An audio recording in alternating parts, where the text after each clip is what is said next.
Assalamualaikum warahmatullahi wabarakatuh. Bertemu lagi dengan saya Butia dalam pelajaran bahasa Indonesia. Kali ini kita akan belajar mengenai teks negosiasi, yaitu KD 3.10 mengenai mengevaluasi pengajuan, penawaran, dan persetujuan dalam teks negosiasi lisan maupun tertulis. Dari KD 3.10 terdapat indikator yang dapat kalian pelajari. Jadi dari indikator yang akan saya sampaikan, yang pertama, indikatornya mampu merumuskan ciri teks negosiasi secara tepat pada teks negosiasi lisan maupun tertulis. Yang kedua, mampu menjelaskan cara menyampaikan pengajuan, penawaran teks negosiasi lisan maupun tertulis secara runtut dan logis. Dan yang ketiga, mampu menjelaskan syarat tercapainya persetujuan atau kesepakatan teks negosiasi lisan maupun tertulis secara tepat. Dari 3 indikator yang sudah saya sampaikan, tujuan pembelajaran hari ini atau kali ini, yang pertama, mampu merumuskan ciri teks negosiasi secara tepat pada teks negosiasi lisan maupun tertulis. Tujuan pembelajaran yang kedua, mampu menjelaskan cara menyampaikan pengajuan, penawaran, teks negosiasi lisan maupun tertulis secara runtut dan logis. Dan tujuan pembelajaran yang ketiga, mampu menjelaskan syarat tercapainya persetujuan atau kesepakatan teks negosiasi lisan maupun tertulis secara tepat. Baik, materi yang pertama yaitu merumuskan ciri teks negosiasi secara tepat pada teks negosiasi lisan maupun tertulis. Negosiasi itu pengertiannya proses tawar-menawar untuk mencapai kesepakatan. Jadi perlu kalian ketahui pengertian dari teks negosiasi adalah proses tawar-menawar untuk mencapai kesepakatan. Saya yakin kalian semua di rumah sudah pernah melakukan yang namanya negosiasi, baik dengan orang tua, dengan guru, dengan teman, atau dengan siapa saja. Itu yang sudah pernah kalian lakukan, negosiasi misalnya tentang negosiasi ulangan harian dengan guru ya. Di situ kan ada tawar-menawar.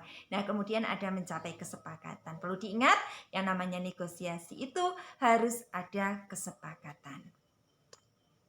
Selanjutnya, tujuan dari negosiasi mengatasi atau menyesuaikan perbedaan untuk memperoleh sesuatu dari pihak lain yang tidak dapat dipaksakan. Jadi yang namanya negosiasi itu tidak dapat dipaksakan.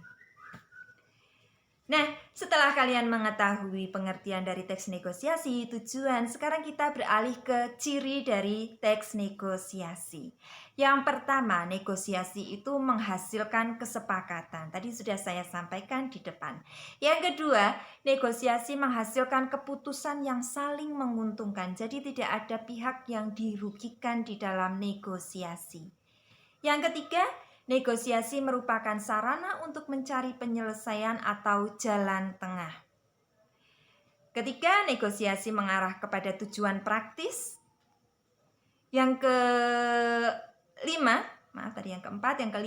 negosiasi memprioritaskan kepentingan bersama. Kita kembali lagi ke atas tadi ya, keputusan yang saling menguntungkan berarti memprioritaskan kepentingan bersama. Ingat, tidak ada pihak yang dirugikan di dalam teks negosiasi. Negosiasi menyangkut suatu rencana yang belum terjadi. Negosiasi selalu melibatkan dua belah pihak. Jadi ada yang bernegosiasi, ada yang mengajukan penawaran, begitu ya. Jadi ada lebih dari satu pihak. Berarti ada dua belah pihak dalam kegiatan teks negosiasi.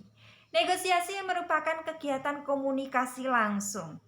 Nah, nanti akan kita pelajari kegiatan komunikasi langsung itu nanti polanya dengan apa saja. Nah, akan kita pelajari di setelah ini.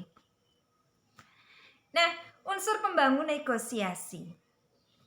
Ada partisipan, tadi ingat. Yang namanya negosiasi itu ada dua pihak. Nah, di sini unsur pembangun negosiasi supaya negosiasi dapat berjalan, tentunya ada partisipan. Adanya perbedaan kepentingan dari kedua belah pihak. Pasti ini harus ada perbedaan. Jika tidak ada perbedaan, maka tidak akan terjadi negosiasi. Ya. Jadi ada perbedaan kepentingan dari kedua belah pihak. Ada pengajuan dan penawaran. Ada yang memberikan pengajuan, ada yang menyampaikan penawaran. Kemudian ada kesepakatan sebagai hasil negosiasi. Tadi sudah saya sampaikan di depan, yang namanya negosiasi itu menghasilkan kesepakatan.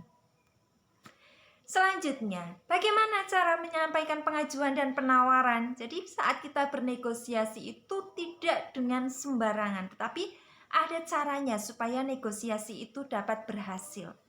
Yang pertama, dalam menyampaikan penawaran bersikap sopan.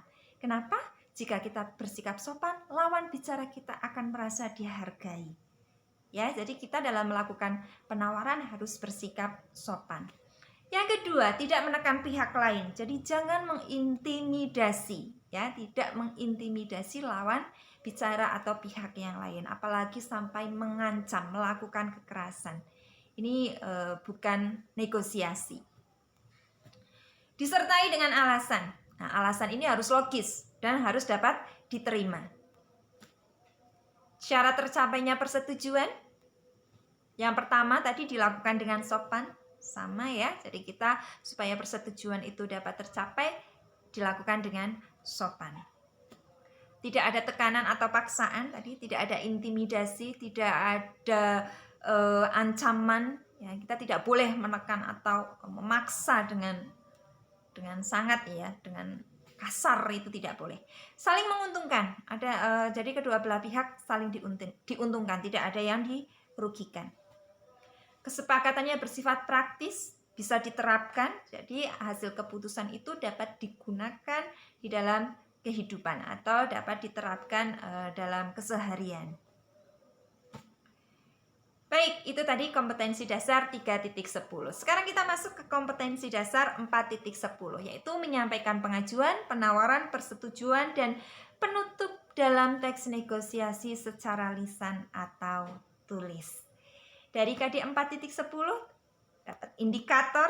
Yang pertama, mampu menganalisis faktor penentu keberhasilan teks negosiasi lisan maupun tertulis secara tepat. Yang kedua, mampu menggunakan alasan yang tepat untuk melakukan negosiasi. Yang ketiga, mampu menjelaskan pola-pola penyajian teks negosiasi. Tadi di depan sudah saya singgung sedikit mengenai pola penyajian teks negosiasi. Nah, tujuan pembelajarannya apa? Jadi KD 4.10 tujuan pembelajarannya yang pertama, peserta didik mampu menganalisis faktor penentu keberhasilan teks negosiasi lisan maupun tertulis secara tepat. Yang kedua, mampu menggunakan alasan yang tepat untuk melakukan negosiasi. Yang ketiga, mampu menjelaskan pola-pola penyajian teks negosiasi. Baik, menganalisis faktor penentu keberhasilan negosiasi.